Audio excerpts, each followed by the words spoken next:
Hello दोस्तों, स्वागत है आपका बिहार न्यूज में। दोस्तों मैं हूं राजीव और आप देख रहे हैं पब्लिक डिजिटल मीडिया। दोस्तों आज हो चुका है 27 दिसंबर 2023। बिहार की टॉप न्यूज लेकर आए हैं आपके लिए। इससे पहले आप लोग मेरे चैनल पे नए हैं तो मेरे चैनल को सब्सक्राइब कर लीजिएगा। तो चलिए स्टार्ट करते हैं बिहार की टॉप न्यूज।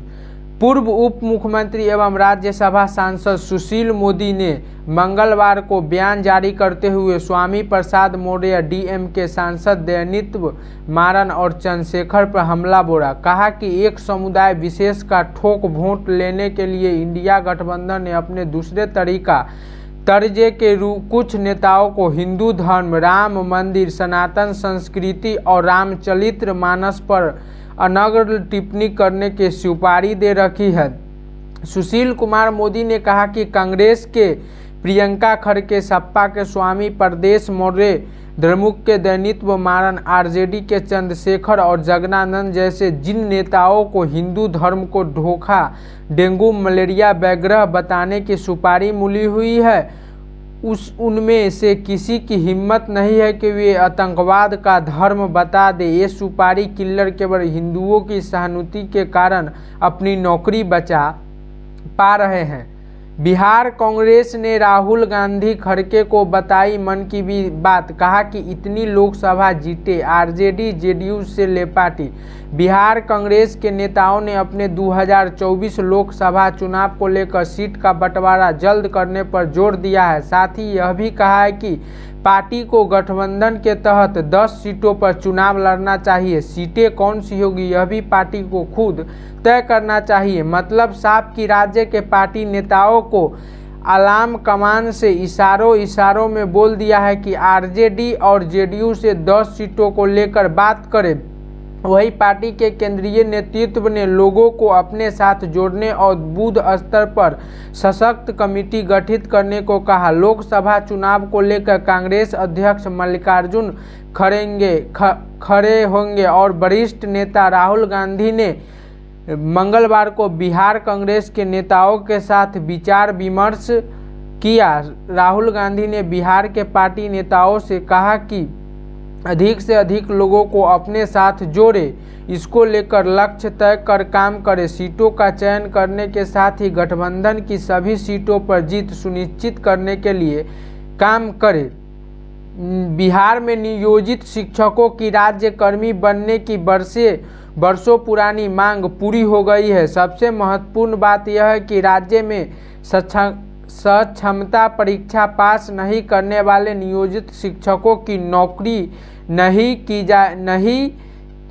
नहीं जाएगी। जब शिक्षा विभाग द्वारा विशिष्ट अध्यापक नियमावली का ड्राफ्ट पर मंतव्य मांगा गया था, तब से यह मांग शुरू हो गई थी। सक्षमता परीक्षा पास नहीं करने वाले नियोजित शिक्षकों की सेवा समाप्त नहीं की जाएगी। यह मांग इसलिए की गई थी कि ड्राफ्ट में यह प्रावधान था कि राज्यकर्मी बनने के लिए नियोजित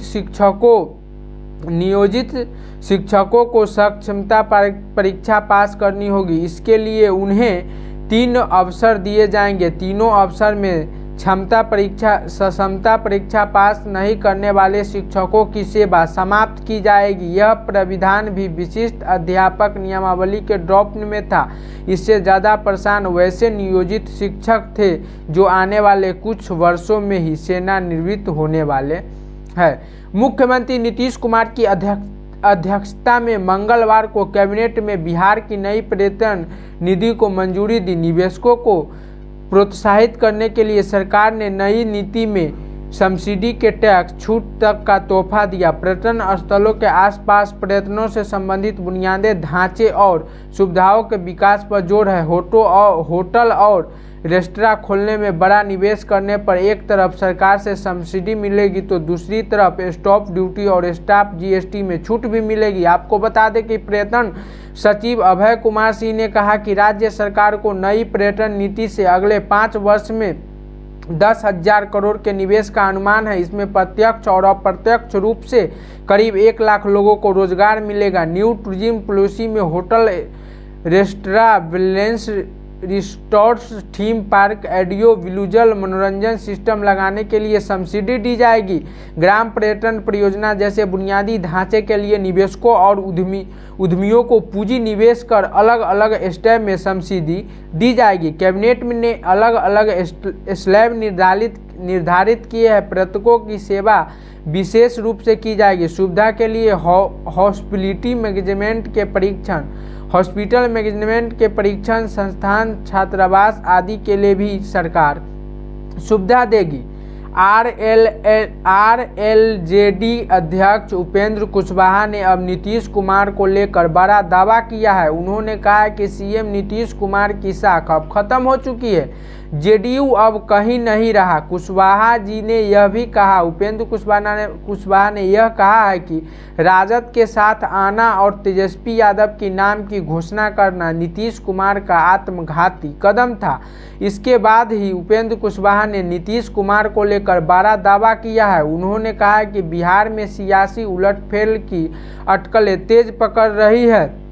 एक तरफ जेडीयू के अध्यक्ष ललन सिंह के इस्तीफे को लेकर खबरें तो दूसरी ओर राजद भी अपनी राजनीति जमीन तैयार करने में जुट गई है। राजनीतिक गलियारों में जेडीयू राजद के बीच टकराव की भी चर्चा शुरू हो चुकी है। इसी कड़ी में अब रालोजड यानी आरएलजेडी के अध्यक्ष उपेंद्र कुशवाहा ने बड़ा दावा किया है। बिहार में कांग्रेस नेताओं संग खड़गे और राहुल गांधी की बैठक सीट बंटवारों के लेकर हुई चर्चा। आपको बता दें कि बिहार कांग्रेस के नेताओं ने मंगलवार को दिल्ली में आला कमान को लोकसभा चुनाव इंडिया गठबंधन में लड़ने का सुझाव दिया। इंडिया गठबंधन में चुनाव लड़ने पर बिहार के सभी बड़े नेता सहमत थे। इसको लेकर आला कमान की ओर से राजद जेडीयू के प्रतिनिधियों से 19 दिसंबर को दिल्ली में सीटों के बंटवारे को लेकर बैठक निर्धारित कर दी गई है। कांग्रेस ने पहले ही पार्टी का 5 सदस्यीय अलायंस कमेटी गठित कर दी है। इस कमेटी के साथ जेडीयू राजद के प्रतिनिधियों की बातचीत होगी। पूर्व मुख्यमंत्री जीतन राम मांझी ने नियोजित शिक्षकों को सरकारी टीचर बनाने के फैसले पर नीतीश कुमार पर निशाना साधा है। उन्होंने कहा है कि जब वो खुद सीएम थे तब उन्होंने नियोजित शिक्षक के पक्ष में उन्हें सरकारी करने के लिए फैसला लिया था, लेकिन उस फैसले को नीतीश कुमार ने ही रद्द कर दिया था। उस समय नीतीश कुमार ने बताया कि यह फैसला गलत है, लेकिन जिस तरह से आज नियोजित शिक्षक के पक्ष में कैबिनेट में मुहर लगाई उससे यह साबित हो गया है कि उनका हर फैसला राज्य के हित में था। जीतन राम मांझी ने यह साफ तौर पर कहा है कि नियोजित शिक्षकों को राज्यकर्मी दर्जा देने का फैसला तो मैंने अपनी सरकार में ही लिया था, पर उस वक्त नीतीश कुमार ने उस फैसलों को गलत बनाकर रद्द कर दिया था। नियोजित शिक्षकों को राज्यकर्मी का दर्जा लेकर आज एक बार फिर सीएम ने बता दिया कि मेरा हर फैसला राज्य हित में था। बता दें कि मंगलवार को सरकार के नीतीश कैबिनेट ने नियोजित शिक्षकों के पक्ष में बड़ा फैसला लिया है। उन्होंने कैबिनेट में नियोजित शिक्षक नियमावली 2023 को मंजूरी देकर सभी राज्यकर्मी बनाने का रास्ता तैयार कर लिया है। नई नियमावली के तहत अब नियोजित शिक्षक विशिष्ट शिक्षक कहे जाएंगे।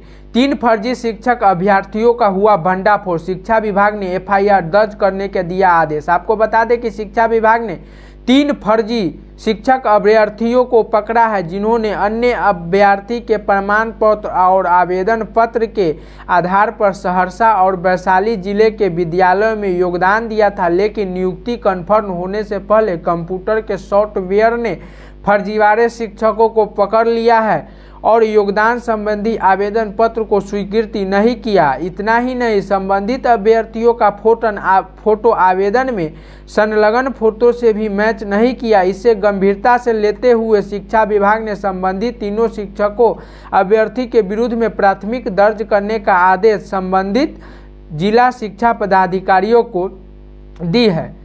नए साल की शुरुआत बिहार में मौसम में बदलाव की संभावना है। आपको बता दें कि आईएमडी के मुताबिक 29 दिसंबर से पश्चिम विक्षोभ के उत्तर पश्चिम भारत को प्रभावित करने की संभावना है। साथ ही इसके निचले वायुमंडल में पूर्वी हवाओं के संपर्क में प्रभाव के कारण 2 से 4 जनवरी के बीच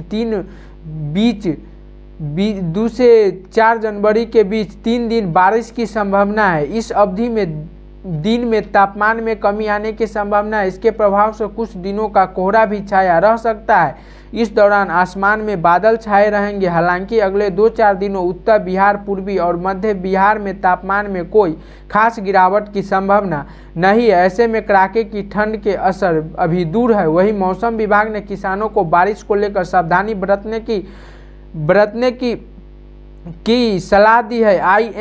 IMD ने किसानों को सलाह दी है कि वे अपनी कटी हुई और खुली रखी हुई खरीफ फसलों को सुरक्षित स्थान पर रखने की व्यवस्था करें ताकि फसलों को पानी या नमी से बचाया जा सके। कोविड के बढ़ते केसों के बीच सरकार ने नए साल के सेलिब्रेशन को लेकर जारी किया एडवाइजरी। मास्क फिर से अनिवार्य। आपको बता दें कि कर्नाटका राज्य में कोविड-19 के नए संक्रमण के बढ़ते मामले में स्थानीय प्रशासन को चिंतित कर दिया है, जिसके तहत कर्नाटक कैबिनेट ने समिति की बैठक बुलाई। समिति के द्वारा जारी की गई एडवाइजरी में लोगों के लिए मास्क पहनना अनिवार्य करने का फैसला लिया गया है। आपको बता दें कि साथ ही नए साल के सेलिब्रेशन से बचने की सलाह दी गई है। कर्नाटका कैबिनेट उप समिति की मंगलवार की अपनी पहली बैठक में बातचीत के बाद एडवाइजरी जारी की गई है। एडवाइजरी के अनुसार नए साल के कार्यकर्ताओं में कम से कम लोग एकत्रित हो जाए, ज़्यादा भीड़ वाले स्थान पर जाने से बचे, कोविड नियमों का पालन करें। कर्नाटका के स्वास्थ्य मंत्री दिनेश गुंडू राव ने कहा है कि सभी को मास्क पहनना अनिवार्य है। 60 वर्ष से अधिक और छोटे बच्चे जब तक आवश्यक कार्य न हो घर पर ही रहे। यदि परिवार के किसी सदस्य में कोविड के हल्के भी लक्षण दिखाई दे तो तुरंत जाँच कराएं। और आपका वीडियो कैसा लगा? अगर वीडियो अच्छा लगा है तो वीडियो को लाइक कीजिए और चैनल पर नए आए हैं तो मेरे चैनल को सब्सक्राइब कर लीजिएगा। और आपका क्या राय है आप लोग हमें कमेंट बॉक्स में बता सकते हैं। वीडियो देखने के लिए धन्यवाद। जय हिंद।